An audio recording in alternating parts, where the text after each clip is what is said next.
without, oh my God, what will they think of if I talk about this? I couldn't care less. Yeah. And also be at peace in the same way, Tim, of saying, well, we must be at peace with how people receive that information.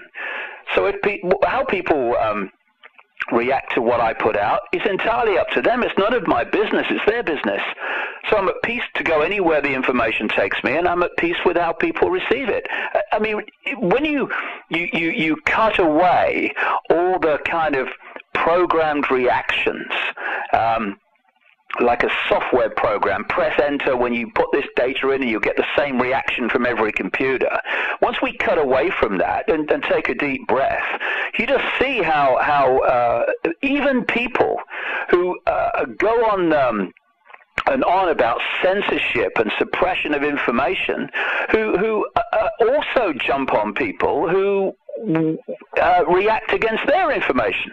I mean, hold on a second. You know, we're either in favor of the free flow of information and let people have the basic human right of deciding what they think of it, or we're not, and I am. And so I have no problem with being attached to the reptilian thing at all. In fact, quite the opposite, because I would strongly suggest it is a fundamental aspect, a fundamental foundation to what is actually behind the families that increasingly demonstrably, are running the global economic, political, business and media system. Okay. Now, I was looking at some of, I shudder to admit it, but I was looking at Wikipedia to get sort of a more rounded idea of what other people are saying, you know, and I found it interesting, you know, that there's sort of like interpretations of your work here, especially the reptile part, where people say, you know, this kind of took me by surprise, where it's a Swiftian allegory, which or that you don't even really necessarily believe like the reptile part, that you're using it as a metaphor for something else. But is that the case, or do you straight up, you know? Oh my God, I think I've lost the will to live, Tim. No, I'm talking literally. And when you read my books and the massive of detail that I've written about this to suggest what people are, a few people are suggesting, and they have a right to do it. I mean, the right to be wrong is a fundamental right, you know. Without the right to be wrong, we don't have freedom. So that's fine, but you know, it takes on ludicrous proportions when you read what I say and the detail that I write about. Of course, I'm talking literally. If I wasn't, I would say so, because you know, I passed a point a long time ago when I went through staggering levels of ridicule in this country, in Britain, in the early 1990s, where I couldn't walk down any street in Britain without being laughed at by most of the people. I would turn on the television, a comedian only had to say my name to get a laugh. There wasn't a joke necessary. And what that did, all part of my journey, was clean me out of that prison that most people live in, which is fear of what other people think of you. That's what stops people speaking their truth. It stops people living their life as they want to live it, because it's outside of the norms that other people accept. And so going through that, if you like, cleansing of that prison has left me completely at peace with whatever anybody says about me. I really couldn't care less, because I've learned over the years, Tim, that what they're saying today, they'll say something different tomorrow. So why bother about what they say today? You know, it doesn't matter to me what they say, and you know, I know what I'm saying. I know what I mean when I'm saying it, and if other people want to interpret it in their own way, well, that's fair enough. Like I say, the right to be wrong is a fundamental human right, which must be protected. Absolutely, yeah. Just to be clear, I presumed you were speaking literally, but I kind of wanted to speak to these strange sort of interpretations of your stuff. It's sort of interesting that people do that. Well, I think what it is, Tim, one of the things is that, you know, when you look at most people's journey from what we call cradle to grave, the range of perception of what is possible is absolutely shockingly narrow in most people. because the system has been set up to keep them there. If you're a few and you want to control the vast majority, you have to suppress the range and expansion of consciousness and awareness and sense of possibility. And if you want to keep people in that prison where they think what is possible is a fraction of what is actually possible, then of course what you have to do is suppress information about what is going on, what is possible. And when you do that, you get people going through their lives, dismissing things that are actually true because they are too fantastic for them to accept. And so they dismiss it by reflex action, like the reptilian thing. That's a load of rubbish, mate. How much research have you done on this? I don't have to. It's rubbish. You see, if you can take people down a journey through their lives, and you can, this is fundamental to the whole thing, and you can keep them in ignorance of the nature of reality itself, i.e. that this world is not physically real, it's a holographic illusion, and therefore all the things that people say, that's impossible, you can't do that in a solid world, mate. You can't shapeshift from a human to a reptilian, just one solid body to a solid body, mate. You can't do it. Rubbish. But when you start to realize that actually beyond that kind of version of the world that the system gives us, and it insists through threat of ridicule and dismissal if we don't accept it, actually is the real nature of reality, which is this world that we think is so solid actually isn't solid at all. And when people say to me, you can't shapeshift between a solid human body and a solid reptilian body, well, I hold my hand up. Of course you can't, and I'm not saying that. But when you start to understand the illusory nature of reality and how the physical is not physical at all, then suddenly you start to understand how the apparently incredible and ridiculous and bizarre is perfectly logically explainable. Let me go down that road with the reptilians and the shapeshifting. Okay. What I'm saying is that this reality is manipulated by reptilian entities and others, but they seem to overwhelmingly take a reptilian form, that operate just outside of the frequency range that the human senses can decode, because that's what it is. You know, I'm sitting here now, and all the radio and television stations broadcasting to this area are in the same space that I am occupying now. Yeah. I can't see them, they can't see each other because they're on different wavelengths. I mean, the wavelengths of the radio stations are coming through this wall to my radio. How can they do that? Because they're on a completely different wavelength, and therefore the twain shall never meet because they're too far apart on the dial. And we are living in the equivalent of a television station, if you like, which the human body computer, as I call it, decodes, and there's a frequency range that it can decode, and therefore we're, if you like, on BBC One television.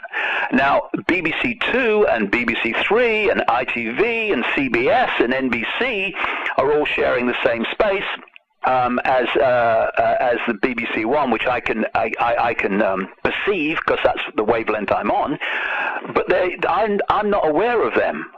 And if I was on their station, I wouldn't be aware of the one that I'm on now. You know, when you're on a radio station, say Radio 1, and then you go to Radio 2, Radio 1 doesn't cease to exist just because you've moved the dial to Radio 2. It goes on broadcasting. It's just that you're not on its wavelength anymore. Therefore, what we call the world is actually just a range of frequencies, a very narrow range of frequencies, actually, which the human body computer is decoding.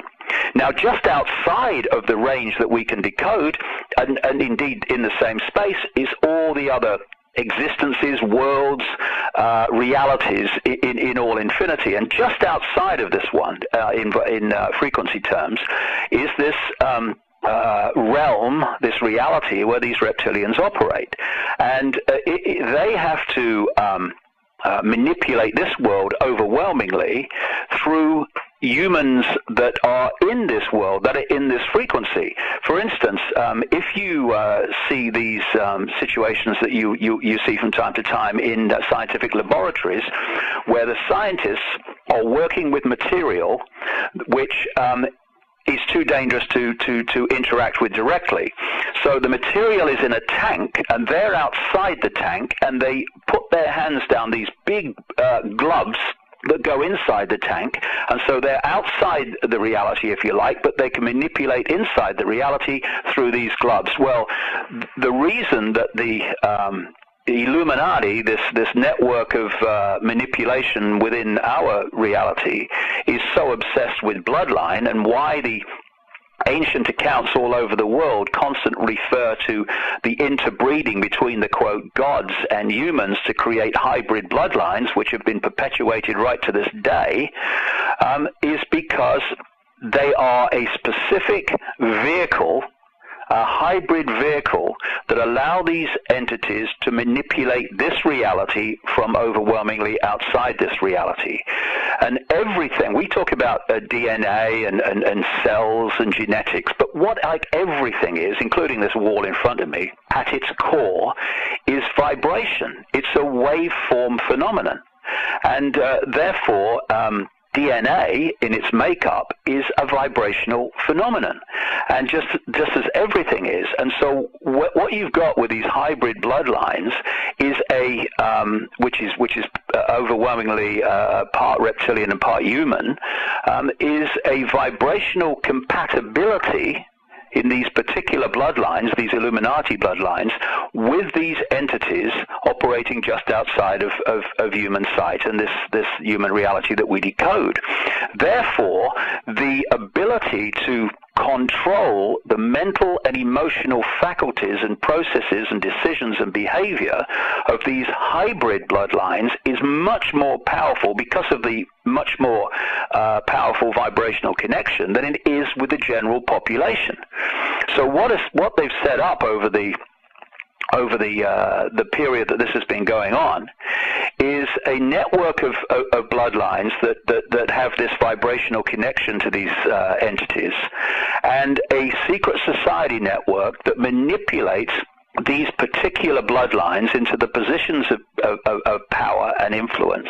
And in doing so, you're actually putting these reptilian entities into these positions of power and influence. But because we're only decoding within the range of human sight, we're only decoding the hybrid human level. We're not decoding the entities that possess and overshadow and dictate the behavior and perceptions of these particular bloodline families. And one of the things that you find when you research this and you follow these bloodlines, one of the things that comes up again and again is the way that these bloodline families are involved in what we call Satanism, ritual sacrifice, blood rituals, and all the rest of it, going on, in the shadows and in secret all over the world on a scale that beggars belief. And what they're doing with those rituals is actually interacting with these entities. I've talked to people all over the world who have been at some of these rituals, and they've seen them manifest. I mean, and it's not one or two, it's loads. I've been doing this for 20 years. I've been to 50 countries. I've seen the common themes build and build and build and build. And so if you are looking at one of these hybrid bloodlines, at certain times, particularly when they're in rituals and they're dealing in blood drinking, that seems to make this shape-shifting happen. And also when they are in states of high emotion or high anger and fury, it seems to happen too. What it does is that charge, when you feel high emotion or what have you, you can almost feel an electrical charge going through your body. Well, that electrical charge, if it's powerful enough, can break up the vibrational state of the hybrid and the possessing reptilian, so that the reptilian level comes into this reality. And at that moment, you can read it, you can decode it. And to the person observing, someone 1 minute is a human, next minute is a reptilian, and then is human again. And it's not a physical thing, because the human body's not physical, solid, and neither is the reptilian. It's all energy. It's the way we decode it that makes it appear to be solid. So the more you understand about the nature of reality and its illusory nature, the more the apparently fantastic becomes explainable. Exactly, yeah. And that's what I find particularly interesting, too, about your stuff, is that you've seemed to have, you know, it starts with the reptilian stuff, but then it moves into this sort of information theory stage, if you will, this beyond the five senses, this dimensionality aspect, which I find pretty interesting. So I'm glad you sort of fleshed all that out, so we can catch all the people up that weren't familiar with exactly where your work has gone. Now, talking about this new book, Human Race, Get Off Your Knees, I found it interesting that the book is actually pretty optimistic, which is surprising for a conspiracy book or anything in the conspiracy genre. You don't see optimism much in this realm of research. So, you know, what gives you the reason to be optimistic and have the feeling that we're on the cusp of this golden age of consciousness, as you've been talking about?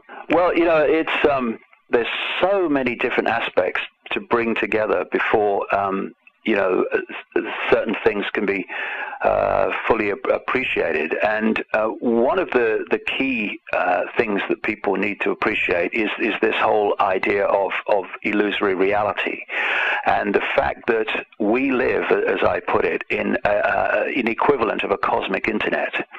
And what I mean by that is this: I have a computer in front of me now, and if there was the wireless internet in this room, I would look around me and I couldn't see the wireless internet. I can just see the room. I can't see anything. Yeah. But I would, if I could put this computer on and tune it to that wireless internet, i.e. log on to the internet, suddenly a whole collective reality, which is accessible by people anywhere in the world, virtually, apart from the firewalled areas like China, it comes on my screen. It's a whole collective reality. And when people talk about, well, you know, if we create our own reality, how come we look out and we all see the same car going past and the same house across the road? Yeah. It's because the basis of our reality is like the wireless internet. It's information which we're decoding, and we decode it into what is the equivalent of our computer screen, which goes on in the brain. This world that we think is outside of us, and of course, you know, it constantly seems to be like that, actually only exists inside the brain in the form that we're experiencing it. And so we are like the computer on the desktop, decoding this cosmic internet, and then we are deciding, as we do with the internet we have, what websites are we going to go to? In other words, where am I going to go in my life? What interests am I going to have? What do I make of this website? What do I think of this situation? What do I not think of this situation? And that's where we put our unique spin on it. We have different opinions and different views, but the base reality is there all the time, the background reality, just like the World Wide Web. Now, this reality, I would suggest, this is what I'm saying in the book, goes through a cycle, and it's a vibrational cycle. And as this vibrational cycle goes through, it changes the information that we're receiving, that base background information. And because it's going in a cycle, it seems you can symbolize it, if you like, as a loop. I mean, there are, you know, people that I've talked about. I've had a book about that name too, called The Time Loop. It's like a time loop. It goes around through a cycle and then comes back, not necessarily exactly to the start, but pretty much. And this is where you see in the ancient world all these legends and accounts about the cyclical nature of time. In Asia and the Indian culture, they have the yugas. The Mayans talked about the cyclical nature of time. And what I'm saying is that this cycle, which in our version of time, which is an allusion to, goes over a vast period, goes through different cycles. Some cycles are really expansive, where consciousness is expanding and awareness expands, and then other parts of the cycle, it's more challenging. It's more about limitation. It's more about suppression and experiencing that part of the cycle. And there comes a point, obviously, as you go around, where one part of this cycle is replaced by another. One yuga is replaced by another. And when I first had my mind-opening, mind-blowing experiences in 1990 and that period, one of the first things I kind of started to learn by a sequence of synchronistic events and experiences, shall we say, was that there was a new cycle coming, because there was a vibrational change coming that was going to wake people up from their amnesia. It was going to have the effect also of bringing to the surface all that had remained hidden up to this point, so we could see what we've not been able to see going on in the world up to that time. Now, in 1990, Tim, there was absolutely no evidence whatsoever of any awakening of consciousness. There was certainly no evidence that all this hidden stuff was coming to the surface. Yeah. But it was so strong in my life, and so strong in the synchronicity of my life, and it was coming to me, that the first book I wrote after my head blew off, actually called Truth Vibrations, and it was called Truth Vibrations after this vibrational change that I was learning about. Now, 20 years later, let's look at it again. Look what's happened in terms of people awakening to a new sense of self and the world. And my goodness, look what's happened in terms of what's been hidden to us coming to the surface. Yeah. I mean, look what we know now we didn't know 5 years ago, 3 years ago, never mind 15 and 20. And so what we're looking at, I would suggest, is living through a period where we're on the cusp, where one period, one yuga, for want of a term, one period of this cycle is which is based on suppression and limitation, and what people might call a dark period, and we're moving out of that into a period which will be about a massive expansion of consciousness and awareness and understanding and perception of self and the world, seeing the unity of everything rather than seeing everything as divided and apart from everything else. But of course, there's a point where the two are basically existing together. There's going to come a tipping point where the new epoch, the new energy, will become the dominant one. And that's not too many years away, I would suggest. But at the moment, we're still in a period where, up to this point, the previous yuga energy is still dominant, though losing its dominance with everyone that starts to wake up and perceive life in a different way. And so people, and I completely understand this, look at what's happening in the world now, and I'm kind of monitoring it and tracking it and everything on my website every day, where the control system, it seems to be getting more and more power and all the rest of it in so many areas and pushing itself on. What I'm saying in the book, and I'm saying here, is that we can read that another way, and that is that we are in the process of seeing the control system's death throes, where it's throwing everything it can at us like a cornered rat to try to hold on to a power structure which is in its dying days. You see, these people, Tim, these entities, they don't want to be on public display. Yeah. They would much rather go on as they have in the past, controlling covertly, where people are controlled without realizing, the extent to which they're controlled. Some people they're controlled at all, and certainly not understanding the ultimate force behind that control. That's what they want, because you can go like that forever. But what's happening, and I talk about this in the book, that these entities, because they're not actually in the timeline that we're experiencing, they can see down our timeline. They can see things to a certain extent further along the timeline than we can. They have known for a considerable amount of time that this energetic change, this awakening, was coming.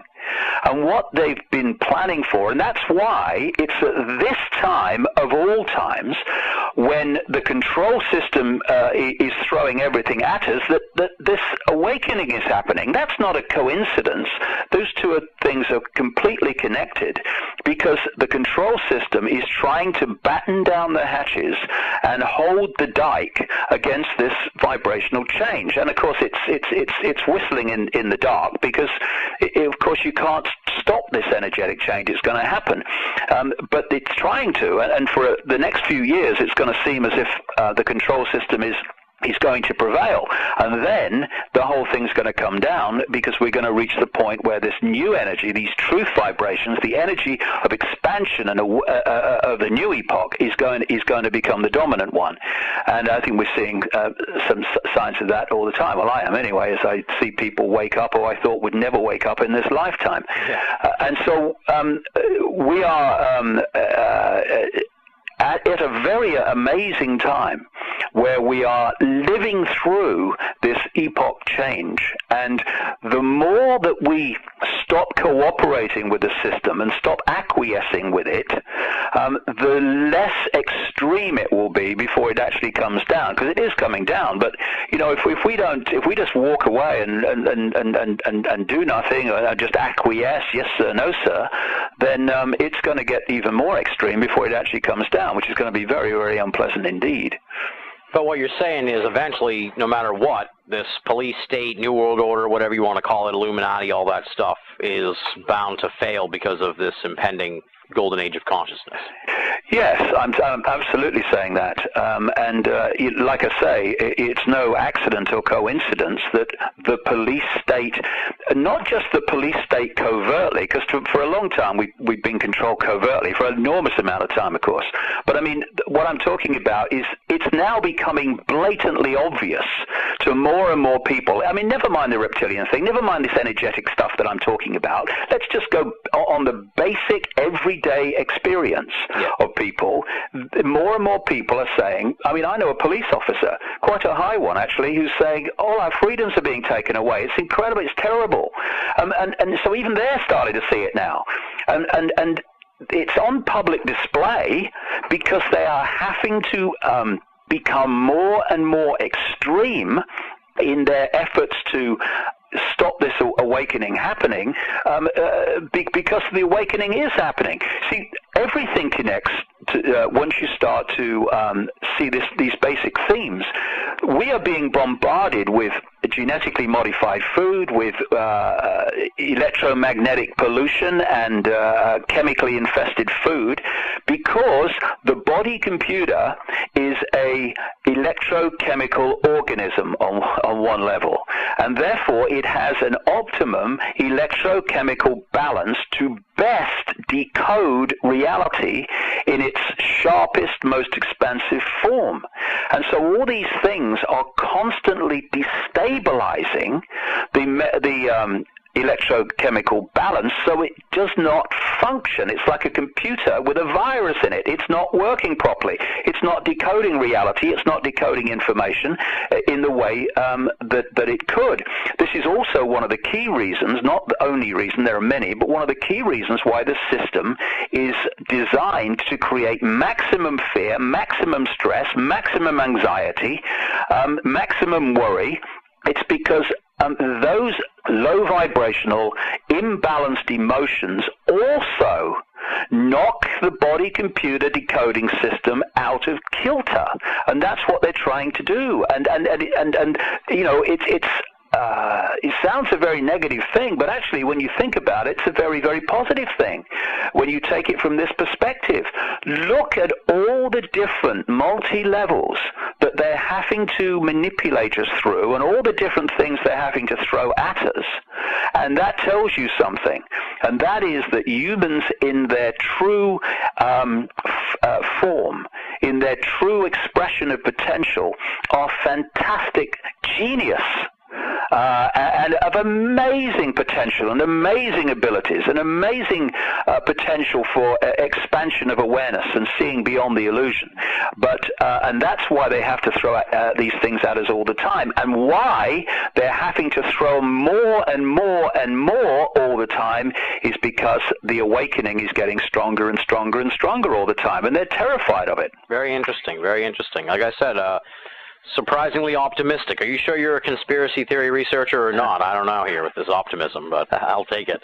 Well, you know, when I was going through my mass awakening in 1990-91, and the truth vibration stuff came up and all that was going to happen, one of the key themes was, this is not an if and it's not a maybe. It's basically a done deal. This epoch change is going to happen. The question for humanity is this, I was told: how are you going to interact with this change? You know, are you going to stand in the river, which is getting faster and faster in its flow by the day, and stand there and say, I ain't moving, I'm going to stay how I was before, I'm going to hold my status quo, I ain't changing? Or are you going to get on the airbed and just flow with it and enjoy the ride, the amazing change and expansion of consciousness and awareness and potential that is there for the taking? And of course, you know, you can look at the world, Tim, and you can see those people who have got on the airbed and are flowing with it, and you can see the people who are still standing there saying, I ain't moving. And funnily enough, there's quite a number of those people, I ain't moving, within conspiracy research. And it takes the form of, and I'm not knocking this at all, I'm just making an observation. Yeah. It takes the form of, I will only accept there's a conspiracy based on human beings, the 5 sense level, political intrigue, greedy corporations, and greedy families who want to control the world for their own greed. I ain't going any further than that. And by the way, my religion has to be part of this as well, or I ain't going there either. And what we are being challenged to do in this epoch change, this energetic change, and therefore this opportunity to expand consciousness, is to realize that we've been living in a box of perception so unbelievably small compared with what there is to see and what there is to perceive. And basically it's like you can go on the internet in most countries of the world still, and you can go anywhere you want on the internet. But you go into China and they firewalled off vast areas of the internet that Chinese people can't access because the authorities there don't want them to get access to that information because it will change their perception of the Chinese authorities. And that's not just symbolic, it's a very strong analogy of what's happened to humanity. We've been manipulated to live our lives in a tiny, tiny, firewalled off box of reality, and we have accepted through that there are very strict limitations to everything, limitations to possibility. It's like people say, look, this guy, mate, all right, he's just said he saw this UFO appear out of nowhere and then disappear, okay? He's on something. Don't you talk to me about that. That's ludicrous. Now, if you're in the box and you've gone through this process of allowing your sense of possibility to be concertinaed like that, to be limited like that, then to you, that's impossible. But But when you get even the basics of this reality, which is a frequency range, then something coming into this frequency range, I can see it, and because it came into this frequency range from another reality, it appeared to appear out of nowhere. All it did was change its vibrational state to sync with this one. Therefore, I can now see it with my decoding mechanism called eyes and brain, and then it goes back and reverts to its original vibrational state, frequency state, and therefore it's gone outside of my ability to decode it, and to my perception, to my observation, it has disappeared into nowhere. Now, you know, this is what I'm talking about earlier, Tim, when if you can suppress people's sense of what's possible, they will laugh in the face of the truth because they'll think it's too fantastic to be real. Yeah, exactly. Another aspect to the new book that I found interesting is you sort of brought the moon into all this and suggest that, for lack of a better term, the moon's sort of like the headquarters for these reptilians. So my first thought is, should we blow up the moon? I'm just well, no. Well, I think that would have a few rather large implications. No, I'll tell you where it came from, and really, I need to kind of talk about some of the stuff that happened to me 20 years ago. That's fine. To get people to see where I'm kind of coming from. When I was a television presenter and a national spokesman for the British Green Party through the 1980s, towards the end of the 80s, I had this strange experience that got more and more powerful. And that is that when I was in a room alone, suddenly they didn't seem to be, I didn't seem to be alone. There seemed to be another presence there. And over a period of a year, it built up and built up and built up until eventually I was sitting on the side of a bed in a hotel in London when I was working for the BBC, and I said into the space of the room, if there's something there, would you please contact me because you're driving me up the wall. And about, I don't know, a matter of not long later, days rather than weeks later, a series of events happened which took me to a psychic. And all I did was I went along, because I've got rheumatoid arthritis, and I went along to her and I said, look, I've got rheumatoid arthritis. I'm not taking drugs for it because I want my body to last me a lifetime, a long lifetime. So can you do your hands-on healing? Told her nothing else. Didn't tell her what had been happening to me or anything. So I went a couple of times, got the healing and all this stuff, and then I went the third time, and suddenly in the middle of it, I felt like a spider's web on my face, like a cobweb. And this kind of hit me because I'd read in this lady's book, who I as part of the synchronicity of me getting to her, that sometimes when other levels of reality, consciousness, whatever you want to call them, are trying to lock into you, you sometimes feel like a spider's web on your face. Okay. Anyway, about 15, I never said anything to her about what I was feeling. I just thought, oh, God, that's that spider's web I feel. Anyway, about 15 seconds later, she kicks her head back and says, my God, I'm going to have to close my eyes for this one, and starts saying that she was seeing this figure in her mind and was giving me information. And it was that I was going to go out. I mean, just think of it, Tim. At this time, I'm presenting sport for the BBC and news, and I'm a national spokesman of the Green Party, and suddenly this lady's telling me that she's being told to tell me I'm going to go out on a world stage and reveal great secrets. Where I'm going with this is one of the things, I was told a load of things at that time, and again in another meeting with her a week later, which have all happened. Apart from one thing, they've all happened, and or are happening. And two of the things that I was told was this. This is 20 years ago nearly. So it is 20 years ago. Sometimes he will say things and wonder where they came from. They will be our words. And knowledge will be put into his mind, and at other times he will be led to knowledge.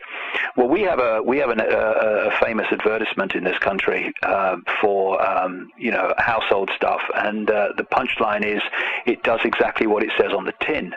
And I have to say that over the last 20 years, what I've just said has done exactly what it said on the tin. Yeah. What has happened is that I've had these kind of, if you like, insights out of nowhere about something, and then all the, if you like, 5 cents level of research has come to me after that initial insight. This has been going on for the best part of 20 years, and so I recognize it. I recognize it when the energy in the room changes and suddenly some insight comes in.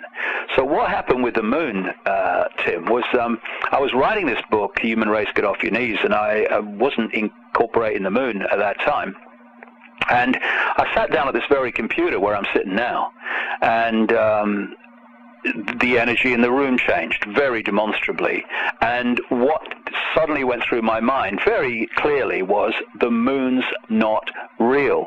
The moon's a construct, right? So I sat there and I thought, well, I've been here many times before, but the moon's not real. Let's have a look at this. So what I did, expecting to find nothing, is I typed in various words into a search engine based on that kind of theme, and within, oh God, no more than a minute, 2 minutes, up it came, a book called Who Built the Moon by two researchers called Christopher Knight and Alan Butler. And I sent for it, and I read it immediately, and I was kind of taken aback by a lot of the information in it, because it was saying the moon cannot be real.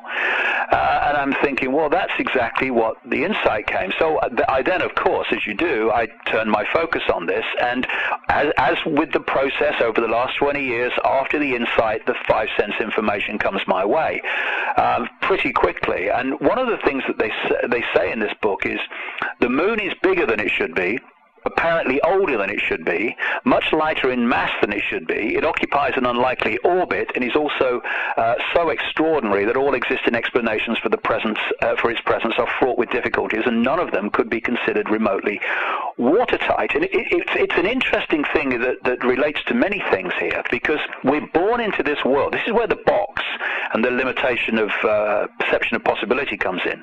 We're born into this world, and it's like, well, this is how the world is, mate, isn't it? Yeah. And this is just a quick aside, but an important one. This is why we are the generations alive today, older generations alive today, are playing such a very, very important role, because we have still the ability to compare what the world was like before to what it is now and becoming now. Young people born into the world now are born into the world of the police state. They're born into schools with cameras all over the place. They're born into schools where they're giving fingerprints for their school meals. To them, this surveillance and control is, well, that's the way it is, mate.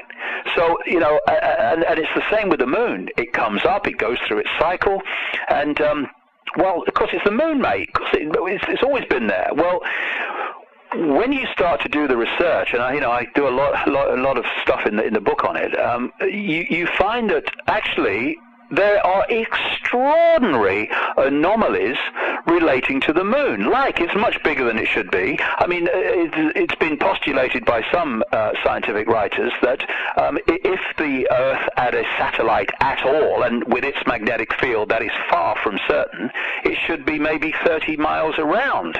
This one's 2,160, I think it is, miles around. It's massive. I mean, some scientists even talk not about a moon-planet relationship, but a dual planet relationship. Yeah. Then you ask the question, where did the moon come from? And then you find something else that you come across again and again and again in different areas, that what is accepted as scientific fact actually turns out to be a scientific theory. The official theory, which has been accepted as fact by repetition, like most fact is that the Earth was hit in its earliest times of formation by a Mars-type planet, and a great chunk broke off and became the moon. When the physics of that didn't work out, they called the first one the whack theory. They then came up, when the physics didn't work out, with the double whack theory, which is that this Mars-type planet hit the Earth and then came back and gave it another go, you know, the old 1-2.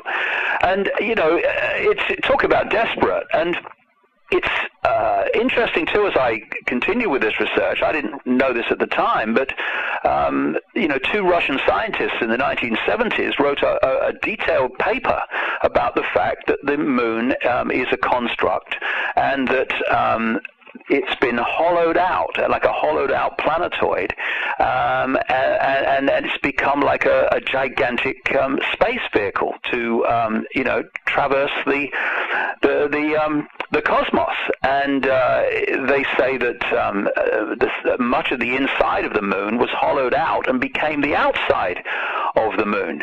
And it's interesting that some scientists have said about the moon, it's inside out. What's on the surface of the moon should really be on the inside. Another scientist, Erwin Shapiro from the Harvard-Smithsonian Center for Astrophysics, said the best explanation for the moon is observational error. The moon doesn't exist because by the laws of physics and all the rest of it, it shouldn't exist in that place, in that size. And another thing that the Who Built the Moon book points out very, very well indeed is the extraordinary relationship, geometrical relationship between the Earth, the Moon, and the Sun.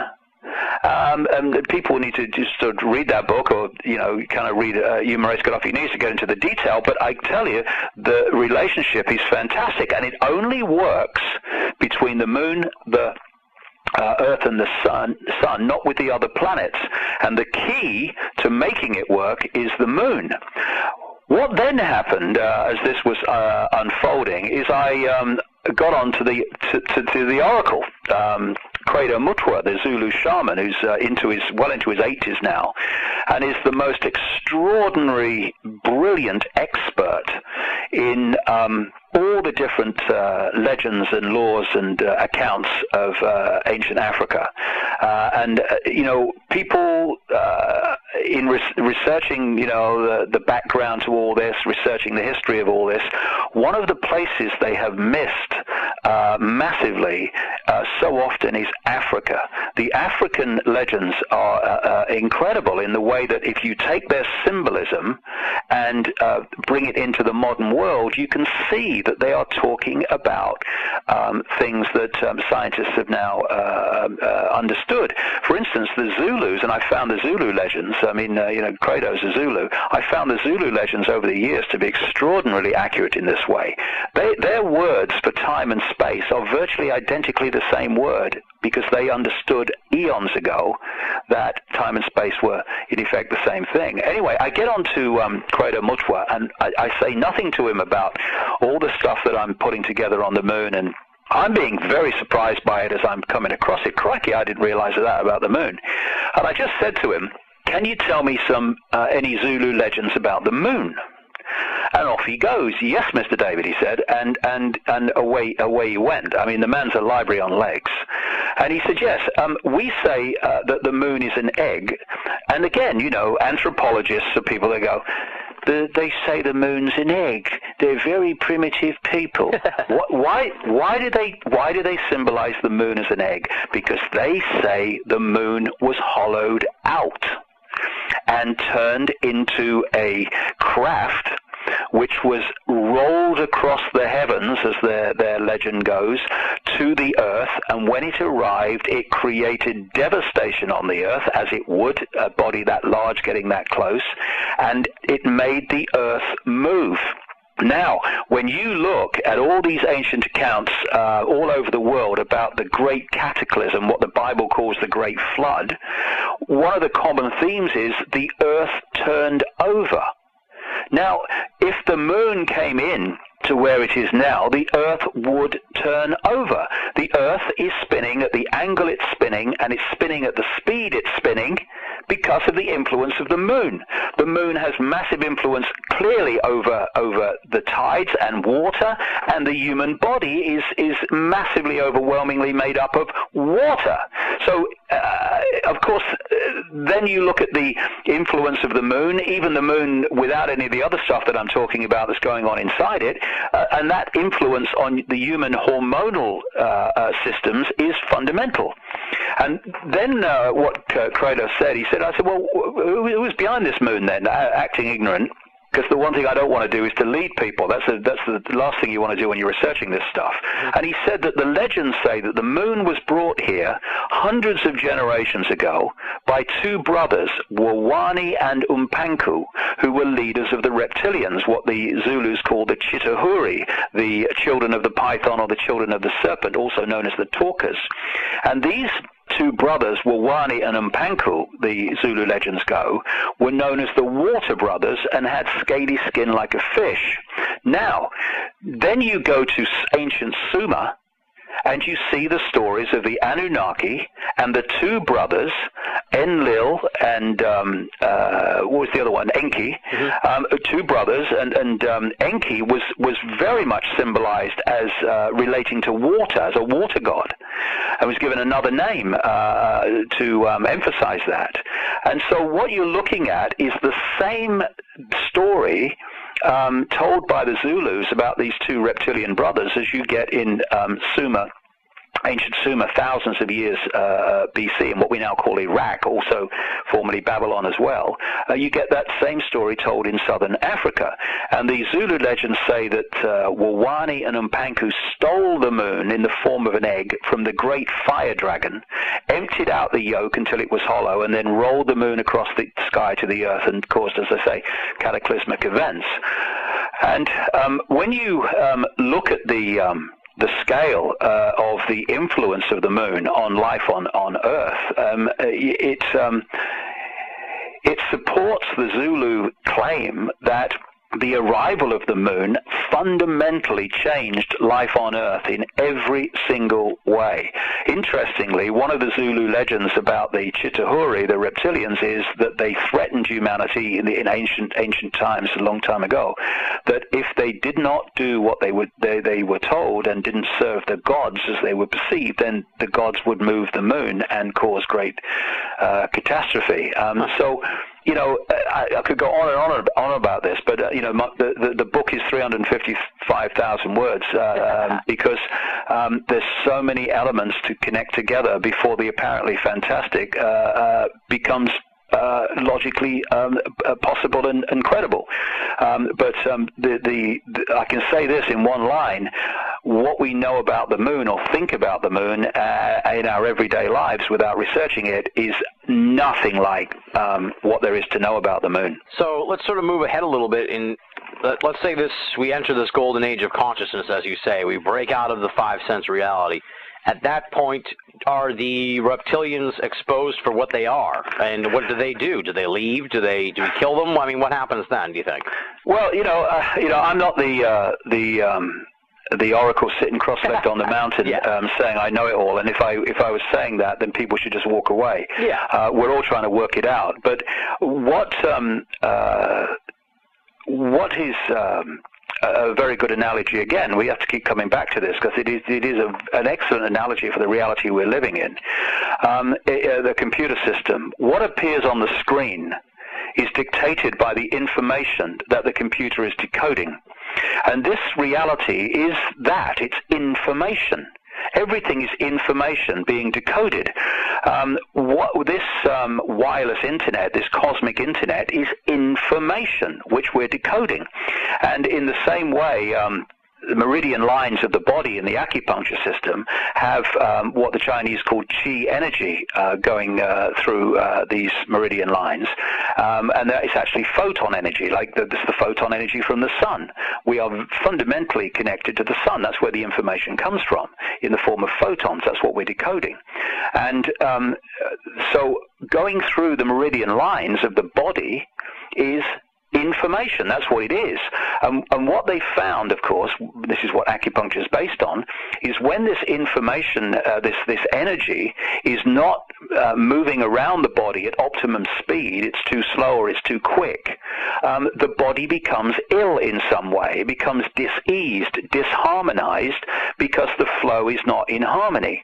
And what acupuncture does through needles and other techniques is bring that qi energy, that information flow, back into harmony, in the same way that when we get a virus in our desktop computer, what's the first thing we say? My computer's slow today. What's the matter with my computer? It's so slow. Why? Because the information he's not passing around the computer to the optimum speed for the computer system to work and decode most efficiently, and therefore on the screen things start to become distorted and disharmonized.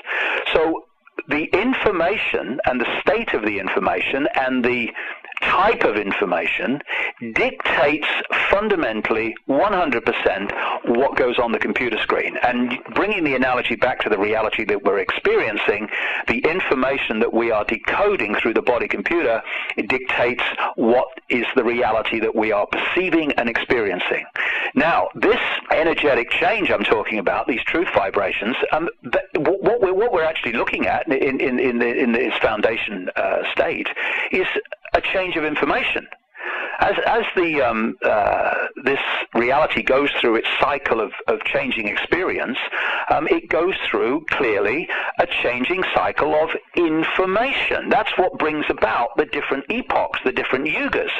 And so as these truth vibrations start to impact themselves more and more, and we attune ourselves to them more and more as we detune ourselves from the energy of the old epoch. In other words, we stop standing in that ever fast-flowing river saying, I ain't moving, and we get on the airbed and say, I'm going to flow with this. In other words, we drop our belief systems and our preconceived ideas that say that can't be, and we open our minds to all possibility. That's what getting on the airbed means in actual experience, opening your mind to all possibility, flowing where life takes you and information takes you. As that happens, then life on this planet is going to be transformed. Life in terms of the moon, the reptilian aspect of it, the control system, it's all going to be transformed because the information epoch on which the control system and this reptilian manipulation is an expression of is in its death throes. It's being replaced by a new information construct, and therefore the old manifestation of the old energy information is going to fall and disappear, and the new one is going to emerge. Now, how that's going to manifest itself in our detailed experience and all that stuff that we're talking about now, well, we're going to have to have the opportunity and the experience of seeing how that unfolds as it unfolds to a large extent. But for sure, if I change the information on this software disk in my tower here, the information or the reality that appears on my screen must change, and that's what's happening now. And we're in this cusp, like I said earlier, where the two information constructs, the two information epochs are actually existing together at this time, and that's why we're in this tussle and turmoil, and some people are waking up and some people are not waking up and all the rest of it, and that's why we're going to go through this period of great turmoil and upheaval, because you cannot change the energetic construct of a reality and not have a point where there's great upheaval as one replaces the other. And of course, as the information takes over from the previous information, then as it plays out in the decoded world of the physical reality as we perceive it, then that upheaval, that change that's going on, that tussle almost that's going on between one energy and the other one, is going to manifest itself in, quote, physical events, collective and individual, that are going to be expressions of that energetic change that's taking place in the waveform vibrational level of this reality, which is the foundation of this whole reality. It's waveform. The reality we see as physical is just the holographic decoded manifestation of that information in the waveform. For instance, when you are creating holograms, the kind of holograms that we buy in the shops, what they do is they have a laser beam, and part of the laser beam is deflected onto a photographic print, holographic photographic print. Other part of the laser beam is played across whatever they want to photograph holographically, and then that is deflected back to the photographic print, where it collides with the other half of the laser beam that's pretty much gone straight there without going across what they're photographing. And on the photographic print, this collision creates what they call a interference pattern. And when you see them, they're like fingerprints. They're waveform. That's what a holographic print looks like. It's waveform. And you say to someone, what's that? And they go, I don't know. It's just wavy lines, mate.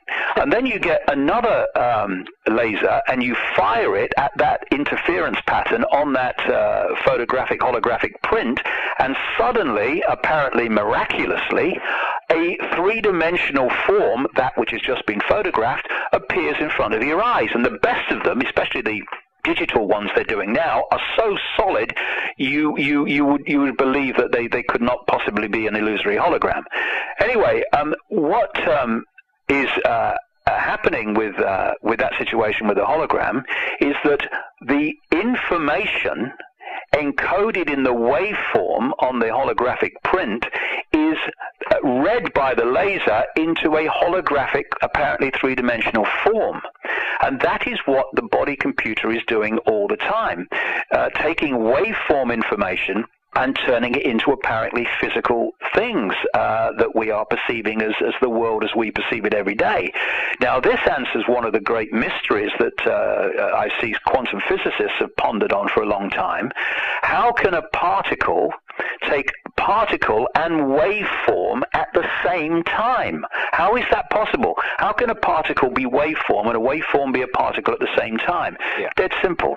When you fire the laser at the waveform on the information on the holographic print, and it manifests that holographic three-dimensional illusion as a result.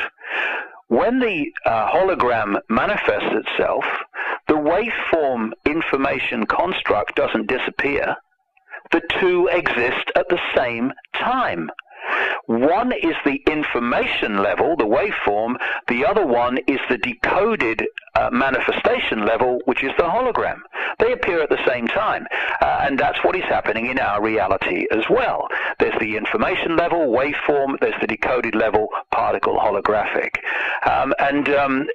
When you, again, you know, we've been talking for quite a time already, Tim, and when you get to this point, now you start to go back to the start of when we were chatting, and you start to realize, hold on a second, shape-shifting is much more straightforward and understandable now than it was when we thought it was shifting from a solid human form to a solid reptilian form and back again.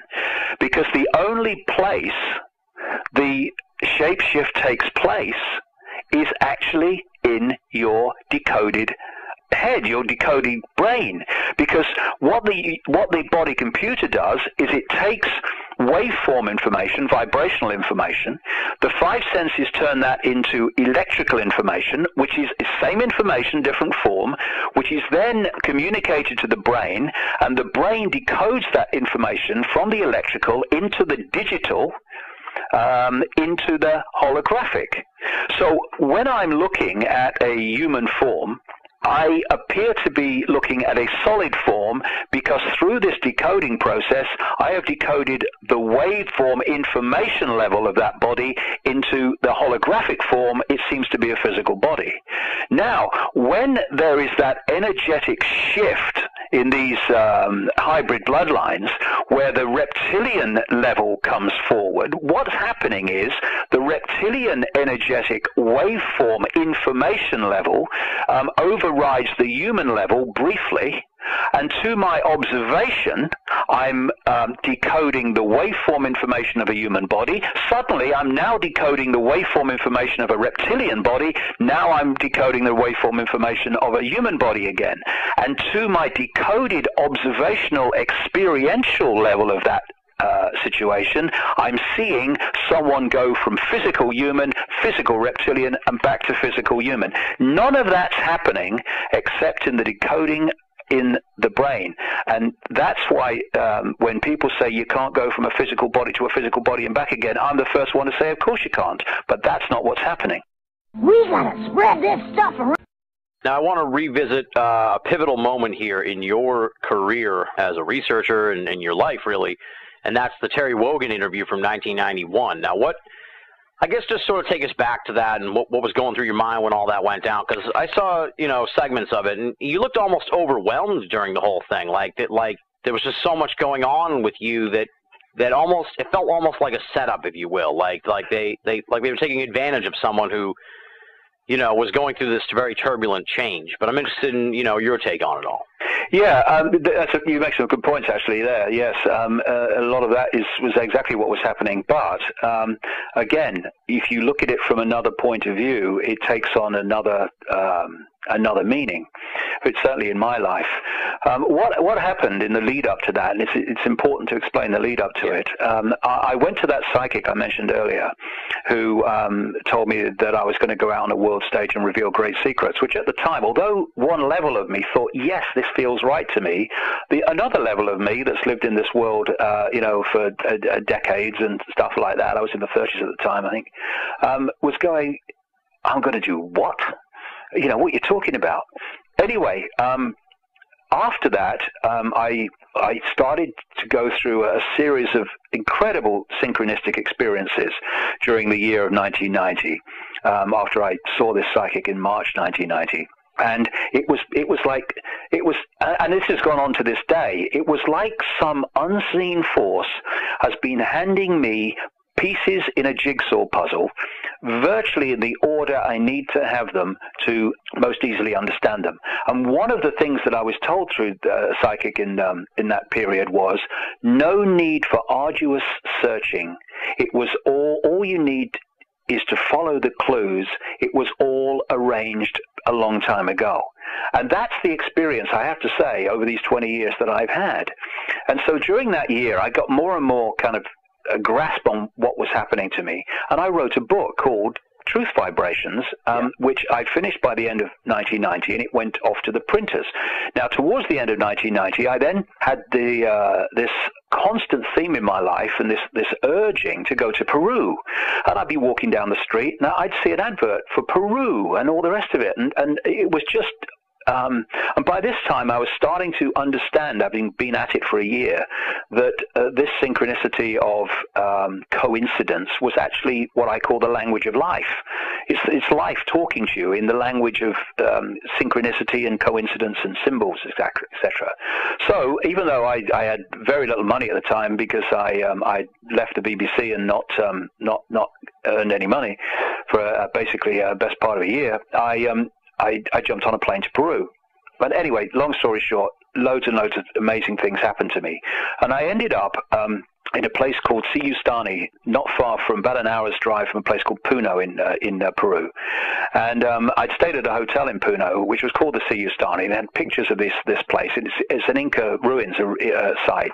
And so I hired this tourist bus with this tourist guide and stuff that was with me, and we went off. And I went there, and it was a very nice place and beautiful, and I spent about an hour there among the ruins, and it was nice. But when I went back to the bus, I thought, well, what I've just experienced does not match the urging I had to be here. So I was very disappointed, and I got in this bus with windows on the side, a little mini bus, as we call them in Britain, and we go off back to Puno, but about no more than 3 minutes down the road from Siyustani, in this completely uninhabited area virtually, I looked across to my right and I saw this mound.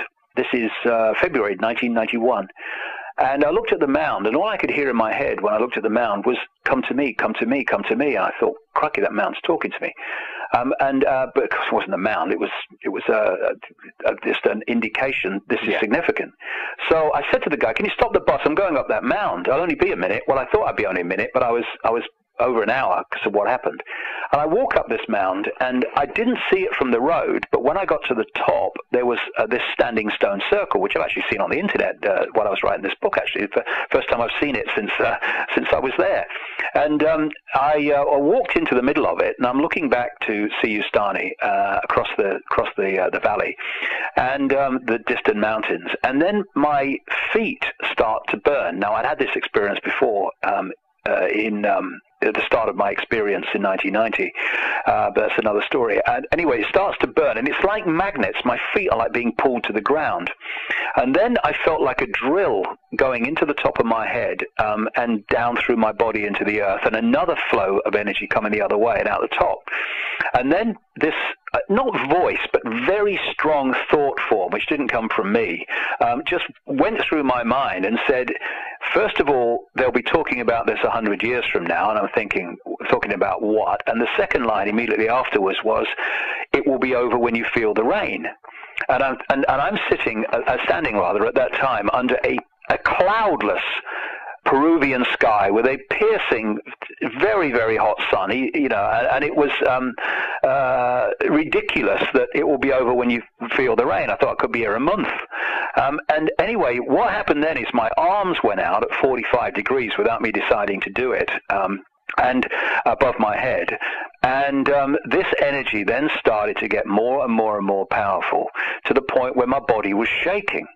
And this went on over a period of the best part of an hour, where I kept going in and out of, consciousness, really, in a way. It's the same principle as driving a car and daydreaming and then wondering where the last 2 miles have gone. Your subconscious has been driving the car. I mean, we'd all be dead without the subconscious, of course. Anyway, one of the times when I came back to awareness of the situation I was in, I noticed that over the distant mountains, somewhere away, there was a light grey mist. And as I watched it, this happened really fast, and over quite a short period, it became a dark grey mist, and it was obvious it was pouring with rain over the distant mountains. And over the next little while, and it was, I was only there about an hour, and it's been going for some time by the time this happened. This rainstorm came out of these distant mountains, and as it got closer, it was just a straight line. It was literally like, I've described it many times, like pulling curtains across the sky. It was a straight line.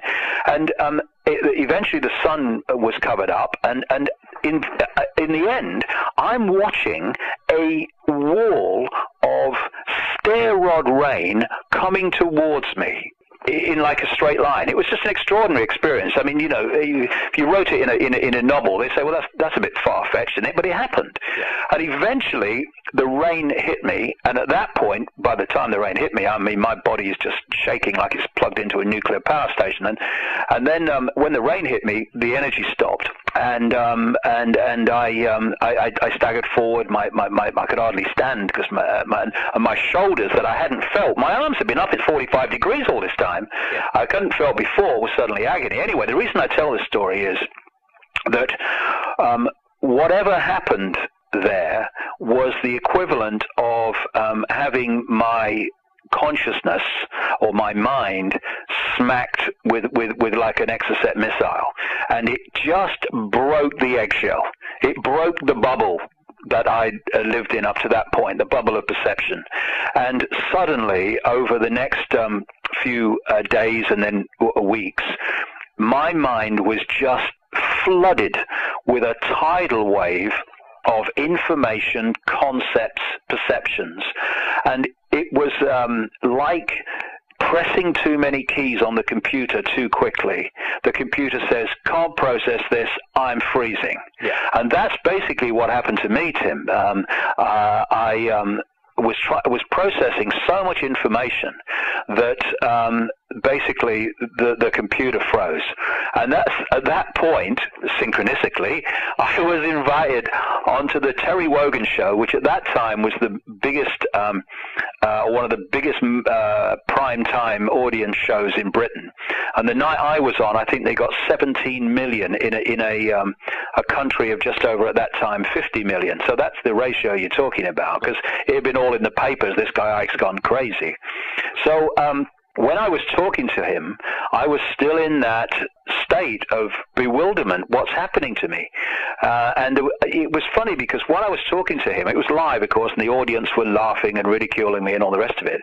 And after that interview, of course, I was ridiculed wherever I went, mercilessly, constantly, for at least 2 years. Anyway, as I was talking to him, I was aware of two levels. There was the level of David Icke, who had been a television presenter and respected, person in the public eye in Britain, who was dying a death. Oh my God, what have I done? I've destroyed my life. But there was another level of me, which I was so aware of while I was doing the interview, that was saying, it's going to be fine. It's leading somewhere. Don't worry about it. This is leading somewhere. It's going to be fine. And with the passage of what we call time, it has been. But again, about my journey, the things that happened to us, what happened to me as a result of that interview, like I say, is I went through the most amazing levels of ridicule. I mean, there can be few people in this country, possibly anywhere, who've been through such a concentrated, massive, unmerciless period of mass ridicule. I mean, I couldn't walk down the street. Going into a pub or a bar, forget it. There was uproar, and it was just an incredible experience. I would stop at my car at the traffic lights, and the people in the cars around me would be laughing at me. It was just, you just couldn't get away from it. And when you go through that level of ridicule, then one of two things happen. Either you go crazy, or you go away and hide, and it's over, or you break through something. You break through that fear of what other people think of you, and how other people perceive you. And I wrote a book just after that called "I Am Me, I Am Free," which was basically inspired by the fact that I went through this process of letting the mass ridicule serve me in a way. I didn't realize I was doing it at the time, but with hindsight I can see it, to release me from the prison that most people live in, which is the fear of what other people think. Now, in my journey up to this point, and again, we come back to what we were talking about right at the start with the reptilians, if I had not been through that process of mass ridicule, and therefore cleansing this concern with what other people thought of me, there is no way in the world that I would ever go public about shape-shifting reptilians. Yeah. The number of people that have said to me, look, mate, I've seen it. I'll tell you what, I've seen it, but don't mention my name. I can't take the stick I'll get if people know it's me.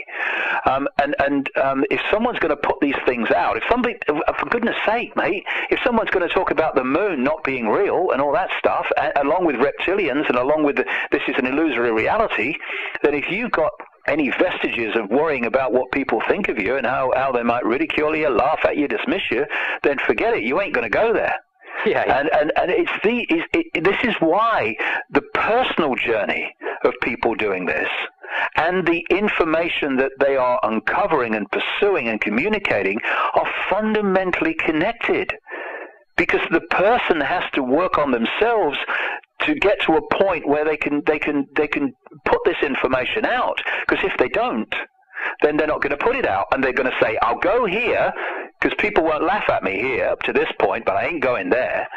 And therefore all this information, which people need to have access to so they can say, well, what do I think of it, would never get circulating. You know what, when I came across the reptilian stuff, I put reptilian ETs and variations of those words into a search engine, and I got a handful of pages. Put those words in now. Tens and tens and tens of thousands of them. That's because once it gets out and it starts circulating, then it's got a chance of having people look at it and think, well, it may sound crazy, but let's just look at it without preconceived idea. Do you know, this seems to make sense. A number of people have said to me, it makes sense to me. It shouldn't. I know it shouldn't, but it does when I look at it. But they wouldn't say that unless someone put it out there. Exactly, yeah. And it must be, gratifying, because like what happened in that interview, everyone was kind of laughing at you and everything, and I saw the 2006 Wogan interview, and it seemed like it was a complete reversal. I mean, it seemed like they were laughing at him almost for being sort of clueless to what's going on. Yeah, that was the end. It's an interesting that you should bring that up, because when I was asked to go on the Wogan show just a few years ago now, where he was interviewing guests that he'd interviewed in his previous series years ago that I talked about. Yeah. I said yes immediately, because something told me this is This is the end of an era. This is tying the ends of that period of your life. And so, because by this time, of course, I'm a very, very different person.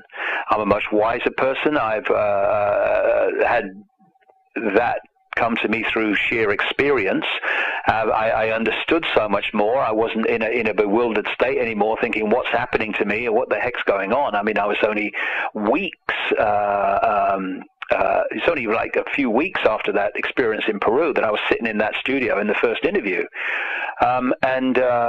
So when I went on, it was a very, very different interview. And I walked out of that studio that day, and I thought, okay, new era starts now. That's the old one. That's the ends tied of the old one. Now we start a new one, and that's pretty much what has happened. So it's funny how life works, and how we attract these synchronistic things to us, which we call coincidence, but are not coincidence at all. Well, while we're talking about sort of like periods of your life, I feel compelled to ask you about this whole turquoise period, because I know I've heard a lot about it, and I feel like I haven't really heard anything about it from you in recent years, maybe because people are afraid to embarrass you about it. I don't mean to, put you on the spot or embarrass you about it. I mean, I feel like maybe it's sort of like the whole idea of like people's hairstyles in the 80s, like what was I thinking back then? Is that what this is all about? Or, what was going on with the whole turquoise period?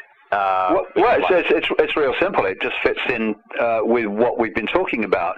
After I'd had that experience on the mound in Peru, and I came back to Britain, I became extraordinarily attracted to the color turquoise. Simple as that. And it was so fast after the experience in Peru on the mound that clearly the two were completely connected. And of course, turquoise is a sacred stone, sacred color to Native Americans and stuff like that. And the first time I met Credo Mutwa in South Africa, he was decked from his neck to his feet in bright turquoise. So I was very, very attracted to that color for about 3 months, and I used to wear it all the time. And then after the Wogan interview, the first one, and I went through all that massive ridicule, and I'm still thinking, what's happening to me? Suddenly, it was like waking up. Well, it was a period probably about 3 months from the mound to what I'm about to talk about. I was almost woke up one morning, and everything had morphed into some kind of clarity, and if you like, the computer had unfrozen. And as the computer unfroze, so I ditched the turquoise. I didn't feel that I needed to wear that anymore, and I haven't ever since. But I still think it's a lovely color. I mean, I've got a lot of, I like that color a lot, and yeah. But it was just that period where I was massively attracted to it, because of course, as you well know, Tim, everything's a vibration. The colors are vibration, and colors, like all vibrations, carry certain amounts of information. They affect you emotionally because they affect you vibrationally.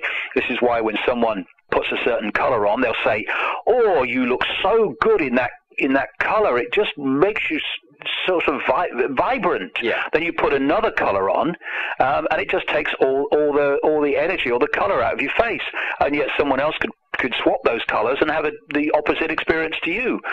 So we sync with different vibrations, which we call colors and shades of color, in different ways. And at that point, because of something going on in me vibrationally, because of that mound, I became very attracted, i.e. vibrationally attracted to the color turquoise. And then when the computer unfroze, if you like, bang, the turquoise I was not attracted to it anymore in the same way.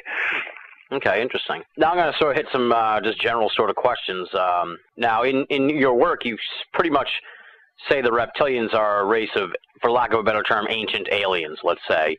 With that in mind, what do you make of contemporary UFOs and what's going on here with the UFO phenomenon of the last 60 years or so? Well, because there are so many levels to this, and there are so many aspects to this tapestry of knowledge, and this tapestry that is the world that we live in. And there's so many levels to it, so many vibrational levels to it, and what have you. It's difficult because you talk on one level, okay, about the 5 sense level, and you'll use certain words, and then you'll talk about another level, the interdimensional level, and you might use other words. So I don't talk about them as extraterrestrial, though they're obviously, if they're not of the Earth, they're extraterrestrial. Everything is. Yeah. I call them interdimensionals because I think they move in and out of this reality. But of course, what we're dealing with is all possibility. You know, when I perceive infinite reality, I perceive its core as all possibility, infinite potential, unmanifest potential, and that manifests itself as stillness and silence. Because we think that silence, you say to people, what can you hear? And they go, nothing. But actually, they can hear everything, because within the silence is all possibility, unmanifest. When I start talking, I am pulling one possibility out of all possibility, and when I stop talking, it's gone back into all possibility again. And so the core of infinite reality is actually stillness and silence. It's unmanifest potential. And this is why when I was the only time I've taken a psychoactive drug called ayahuasca in Brazilian rainforest in 2003, this voice took a female form, talked to me for 5 hours in great detail about the illusory nature of reality. And one of the things it said to me was, if it vibrates, it's illusion. Because the base state of everything is stillness and silence. If it vibrates, it's illusion. It's creation out of all possibility. And so we have these worlds that we call realities, like this frequency range and another dimensional frequency range and all the rest of it, which are actually vibrating to a certain speed. That creates the reality and the frequency range within which a certain experience, reality exists. And of course, like I say, they interpenetrate each other like radio stations. So what we're dealing with when we talk about extraterrestrials and other forms of life not of this world, we're actually dealing with all possibility. Therefore, anything is possible. So, you know, when you look at the different forms there are in this world, different human forms from the Chinese to the black South Africans, etc., and all the amazingly different forms in the animal kingdom, the animal realm, that's just a tiny, tiny, tiny, tiny fraction of all possibility that we're looking at. And look at the diversity. It's unbelievable. So then you take it on to the next stage, Tim, when you go beyond this planet or even beyond this reality, and then just multiply the potential of possibilities and manifestations of possibility, but well, crikey, you're into infinity already. Yeah. So when I talk about the reptilians, I'm just talking about one aspect, one expression of a form, a species, if you like. But there are infinite other forms out there that are in different states of awareness. Some of them are very intellectually dominated, and they're therefore very technologically advanced, but very spiritually dead. And they can be very dangerous and destructive because they're very clever, but they're not wise, and cleverness without wisdom is the most destructive force you could come across, because, you know, you can be clever enough to make an atomic bomb, but if you're wise, then you don't, and you're certainly wise if you don't drop it. Yeah. So we're dealing with these reptilians that appear to be very intellectually advanced, therefore technologically advanced and aware of how you can manipulate energy and situations and mind control and all the rest of it, but they're not expansive enough in their consciousness to use that knowledge wisely. So they use it for control and manipulation and imposition. But there are other non-human species out there in their different forms, both within this reality and in other realities that intersperse with this one or interact with it, that do have an awakened consciousness and do have a benevolent agenda, if you like, or view of the Earth and humans and what we're going through. So there are many, many different forms out there, and it's not just about, if you like, controlling extraterrestrial or interdimensionals, and that's it. There are many, many different aspects of this, and so people can have experiences of non-human entities, and some of them can be of the manipulating type, but some of them can be of the benevolent type. It's just there are so many different. See, this is the funny thing. People say, "Is there life out there? Do you think extraterrestrials are visiting the Earth?" I mean, if we only realized it, I mean, there's enormous numbers of different species that are interacting with this planet. Yeah. It's not, just we found one. There's loads of them, but most of them operate outside of our immediate frequency range of what we call visible light and electromagnetic spectrum that we can decode, and therefore we don't see them. And I think that maybe a major part of this epoch change, as we expand our consciousness, is that we are going to start to encompass and interact as a matter of course eventually with these other extraterrestrial non-human species and groups, because there's so many out there. Okay. Here's sort of a question that just came to me throughout the course of this conversation here now. It's sort of a really big picture question, but it's one that I'm really intrigued to ask you, and that's, in light of all this stuff, okay, the illusory nature of reality and the multiple dimensions and the reptilians and everything else, I guess, have you ever pondered the nature of a God entity? What's your take on, the ultimate creator? I mean, do you think that it's some sort of intelligence, or is it some sort of like mathematical equation or a wave, if you will, something that's a force of nature more so than, an intelligent designer, if you will? Like, what do you think of all that? Well, we go back to what I was talking about a few minutes ago. For me, what people call God, what I call the infinite, is that silent, still, all possibility. And from that becomes manifest worlds. Okay. And because we're all, in the end, the same consciousness, we're all that infinite possibility made manifest. In the end, we're all the infinite. We're all expressions of it. And in so many ways, it seems to me that what we're experiencing is the infinite experiencing itself. In other words, as we experience ourselves, we are the infinite experiencing itself. And I look upon this reality. And of course, if you're going to experience yourself, it's not always, imagine if you went through life, and I mean, I can talk from my own experience big time about this, I already have. If I went through my life, and from the time I was born to now, I'd had it easy, and everything had been fine and rosy, and I hadn't had any challenges, and I hadn't had all these things that have happened to me, would I be doing what I'm doing now, saying what I'm saying now? No way would I be doing what I'm doing now.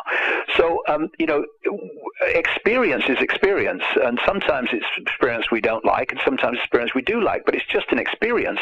And if we can pull back from I am David Icke, I am my experience, to I am infinite consciousness having an experience as David Icke, having these experiences, then you kind of one step back from getting pulled completely into the experience and becoming engulfed by it. And the way I see, this is the thing, Tim, it's difficult sometimes because you get asked questions, and understandably, in different situations over the time about this, that, and the other, and you answer them from the point of view that the question's being given. Yeah. But what actually I'm doing is I'm seeing all these different things at different levels, but realizing that they're just points of observation. So from the point of observation of humans in a physical body having an experience now, the world is being taken over by crazies, and being taken over by deeply flawed people who are using computer program type people in uniforms and dark suits to take the world over for them. At that point, you can observe it from that point. From another point, you can observe it and say, actually, it's a group of extraterrestrials that are taking over this planet, or interdimensionals who are taking over this planet, and they're using these people in dark suits and uniforms to do it. And then you can go wider and wider to the point where you say, it's all a game. It's all a cosmic game. That's all it is. It's just an experience. And we're experiencing have been experiencing a very challenging part of this yuga cycle, this vibrational cycle that manifests itself as apparently the cyclic nature of what we call time. But time and space are just what we decode from the information construct into the appearance of time and space in the holographic world. And so when I look at it from the big picture, it's an experience. And there was no one on another level pointing an AK-47 at our consciousness and saying, get in that body or I shoot. So what we need to ask the question is, why did we choose to be here at this time, having this experience? It's like the Oracle said to Neo in the Matrix, you're not here to make a choice. You've already made the choice. That is being here. What you need to understand is why you made the choice. And what happens is when consciousness is experiencing through the lens of the physical body, the body computer, it has its perception range limited and suppressed, because it is experiencing this reality through a vehicle. And it's like when a spaceman goes out in space, he's limited by the vehicle that he wouldn't be if he wasn't in the spacesuit. Yeah. And I was I mentioned this in the book. I was had an experience maybe a couple of years back now, where I'm sitting in the bath and suddenly this series of pictures appeared to me. And the first one was billowing energy. It was a yellow billowing energy, which I took for some reason immediately to be consciousness. And then an eye appeared in the energy, and then in front of the eye appeared a telescope. And on the end of the telescope was the Earth and this solar system, this universe. And then the last movement was that the telescope morphed into a human body. So the eye, consciousness, is looking through the body into this reality. And so what happens is that we experience our lives here from the limited perception of the lens, the body computer, but that level of us that made the decision to be here and to experience this actually is not subject to that limitation. So therefore we go through our lives and we're saying, I'd never have agreed to this, I'd never have done it, stupid, never would I have agreed to this. But then again, it's like you're not here to make the choice. Yeah. You're here to understand why you made the choice. And the more that people expand their consciousness, the more they break out of the imprisonment of preconceived idea and preconceived rigid belief, the more they vibrationally get closer to that level of self, which is outside of the body computer. And when you do that, I know from my own experience, the more you start to then understand, I understand why I am here doing this and why all these things have happened to me, because it was to get me to this point in terms of my understanding so I could do what's coming next. And it's a completely different way of looking at the world and looking at our own lives.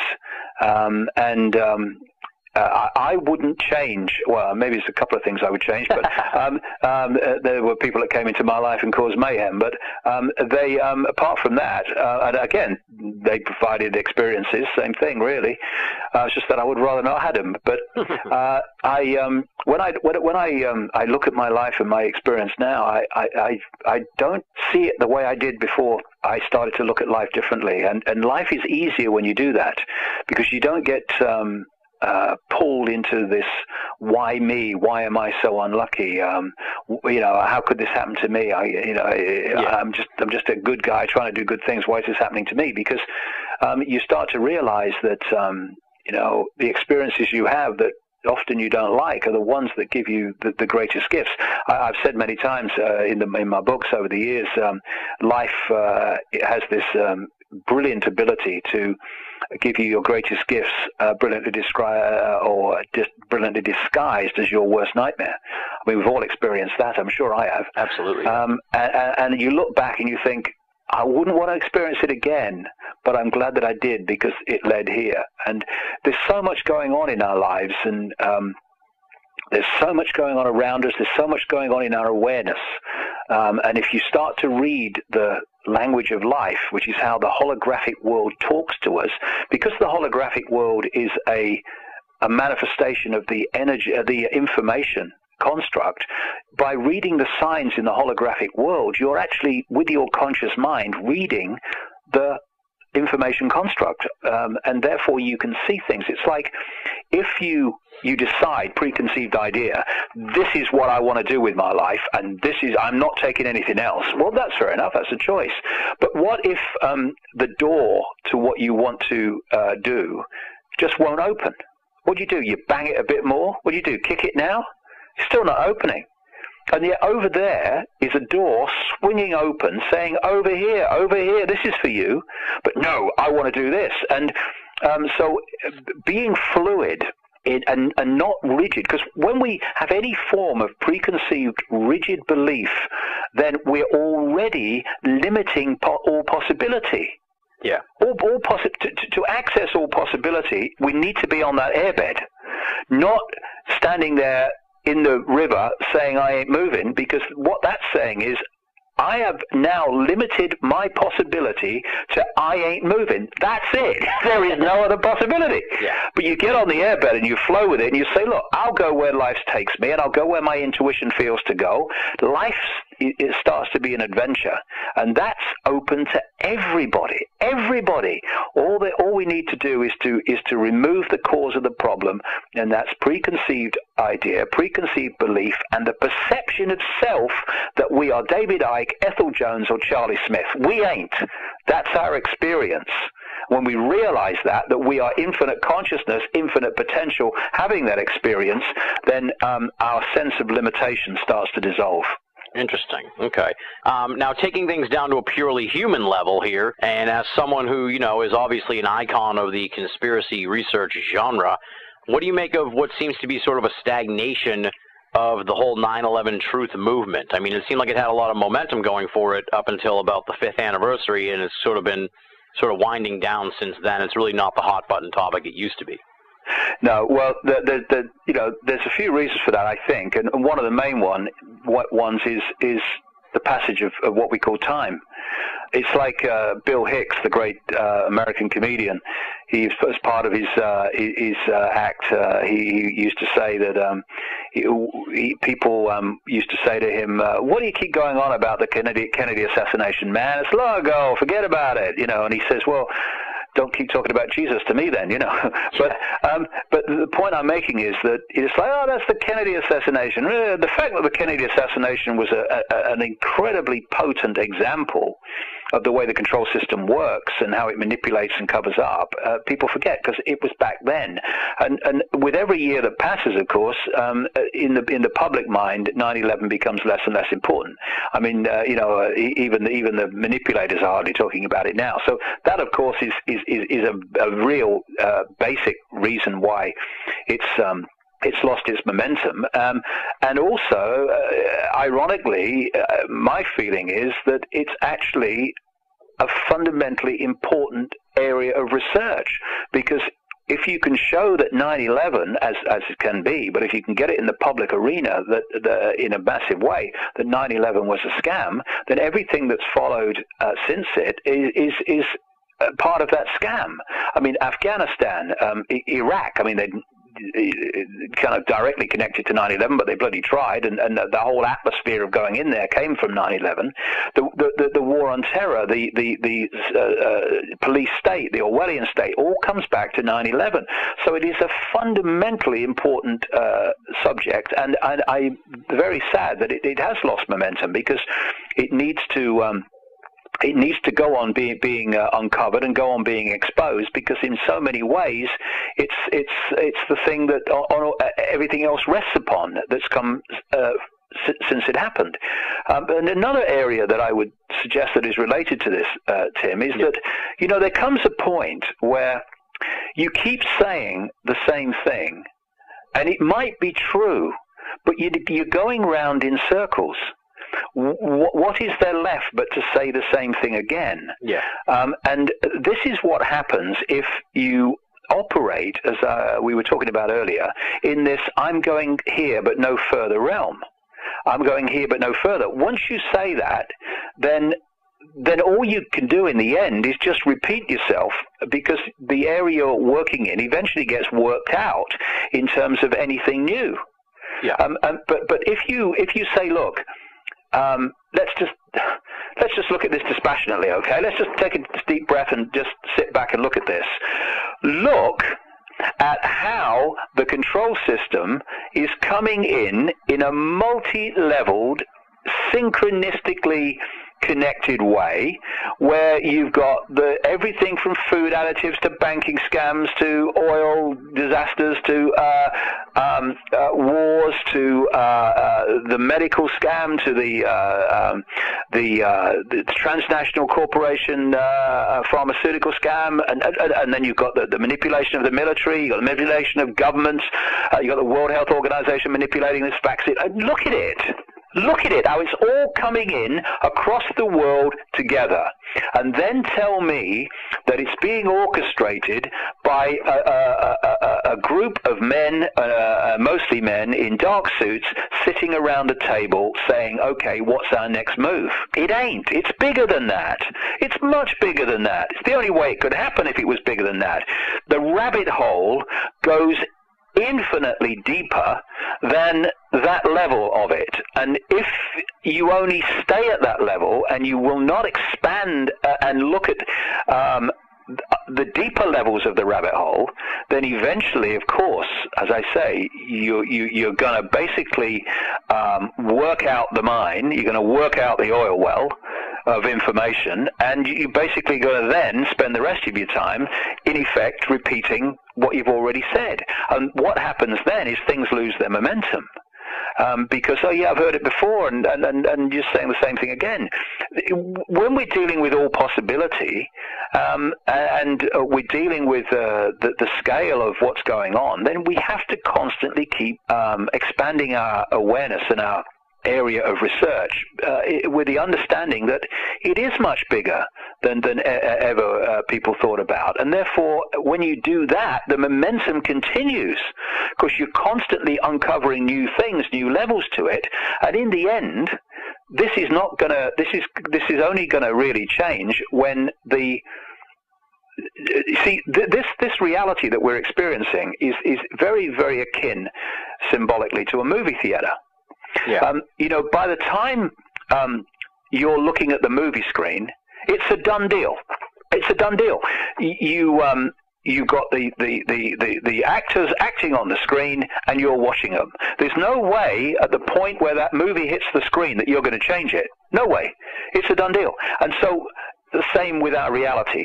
When we have decoded the vibrational information into electrical information, into holographic information, by the time it hits holographic information and we're experiencing it, it's a done deal. You ain't going to change it there. This is why the system is quite happy for people to believe that the answer is out there as we perceive it. It's not. As we experience the world, it's happened. It's a done deal. You're not going to change it now. What we need to do is to go to deeper levels of self, what we call the subconscious, and not just the subconscious of the individual, but the subconscious of this reality, the information waveform level of this. In the movie theater terms, we need to get to the back of the theater where the projector is, and we need to change the reel. Because if we don't change the reel, that movie, done deal, is going to keep playing out on the screen. And so the rabbit hole is much deeper. It's much deeper in terms of how the cabal and the control system is orchestrated. And it's much, much deeper in terms of where it comes from and where the answer to it comes from. Because in the end, Everything is a manifestation of waveform information, vibrational information. That's what we have to change. And if we just go round and round in the garden, as much of the conspiracy research movement has started to do, and won't go any further, that Ike's crazy, or he can't go there, that's mad, that would never happen, it's not in line with my religion, and anyway, it's not in line with my vision of reality, I ain't going there, then of course, it's bound to lose momentum. You can't help it. Interesting. To take it to a personal level here now, I take it based on what you said earlier, you know, that you're sort of just relishing this life. You don't really wish that things had gone differently or that you hadn't really gone on this journey. So we don't really need to go there, I guess you could say. But, you know, looking back, if you hadn't gotten into all this, if this awakening hadn't happened to you, what do you think would have become of David Icke? You know, you were pretty much a rising star there in the Green Party and a television presenter. You know, where do you think you'd be here in 2010? Well, I'd probably be kind of coming to the end of a television career or something like that. But because, you know, my journey was never going to be that, it was never going to be that. It was always going to be this. And so I don't really think about where I was going to go. I mean, you know, I look at my life, and I wouldn't want to be anyone else doing anything else but me doing this. And you know, that's a privilege, really, because I'm sure there are many unbelievable numbers of people in the world that wouldn't have the wouldn't say that about their own lives.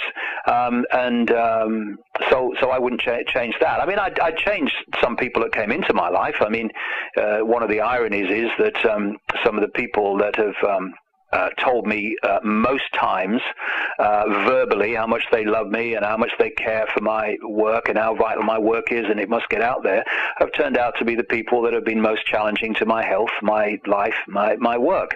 That's a kind of irony, but I've learned a lot from it.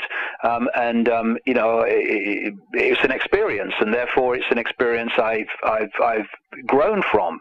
But I would rather it not have happened. Life would have been easier without it, I can tell you. Yeah. But you know, you accept these things and you get on with them, and I wouldn't change anything that I'm doing. And I just look forward. You know, I think, you know, it's 20 years since I consciously started to awaken, and when I look at the amazing things that I've seen and come across, and of course we're going down the rabbit hole.